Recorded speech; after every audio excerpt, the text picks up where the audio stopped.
Christ, we like homies for life. Much respect due for all the pain that he went through. Now I'ma always hold it down with the sound that'll turn your life around. Break the devil down, peep the rhyme flow coming from the effervescent. I'm always blessed, kid, never stressing. Study my lessons. Nice. So besides being a artist, you are also a producer, and you originally produced your first 3 albums. Yeah, man, it's really interesting. And I'm not, these are the super producers I'm surrounded by right here. I'm just, I was just an artist who did it because he felt he had to. You know what I'm saying? And so I did produce. Well, there's 2 things. You know this as well. There's executive production and there's production as a music production. Yeah. And so this album, although I produced 1 track musically, I still served as the executive producer. I brought the whole project together, responsible for the creative, direction of it and the financial management. But this album is 80% produced by other people. But you're right, my first 3 albums, I did the music production as well. How does it feel to actually take your hands off of the main actual playing of the music and mixing of the music? Alka-Seltzer relief. It feels really good, man, because to allow other people to really just, because this is what these guys do all the time. I mean, they eat, sleep, production. That's not, I have to, I write the songs, I do my own company like you do, and so I have to manage that, and that pulls me in a lot of different directions, and so I can't really be 100% with the productions. There were things that I had envisioned in my heart that I knew I wanted it to sound like, but I just could never achieve that sound.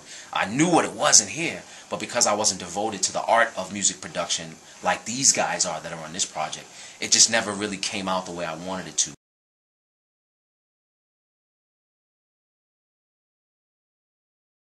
So definitely it's going to be a new sound then. It's definitely going to be a new sound in a lot of different ways because, it's a new sound from the music production standpoint, but also, as you know, because, we've been friends for a long time, I started off really heavy on the hip-hop stuff. And there were a lot of people like, you should just do a hip-hop album, because I just grew up on that stuff, man, the old school cats. I had cassette tapes, all cassette tapes. People are like, what's that?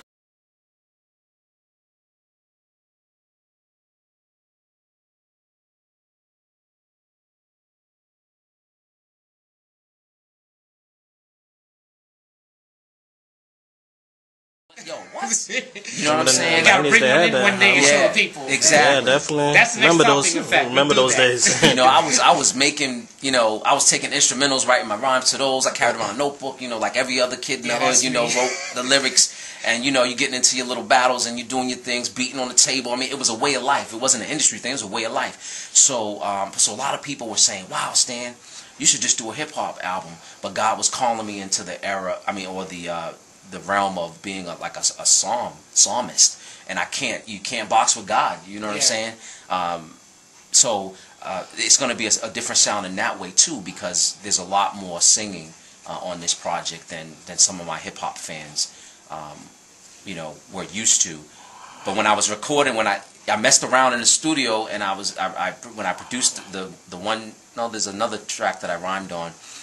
And it was, the juices were starting to flow again, man, because I put my hoodie on and everything. I was like, about the 4th take, man, I was like this. I was like, oh, you know what I mean? So I was going in. So I don't, who knows? Who knows? Maybe one day, I'll return to those roots and just like, smash out a full hip hop album. But most likely, if I do that, I'm gonna bring some other cats in as well. Let them shine.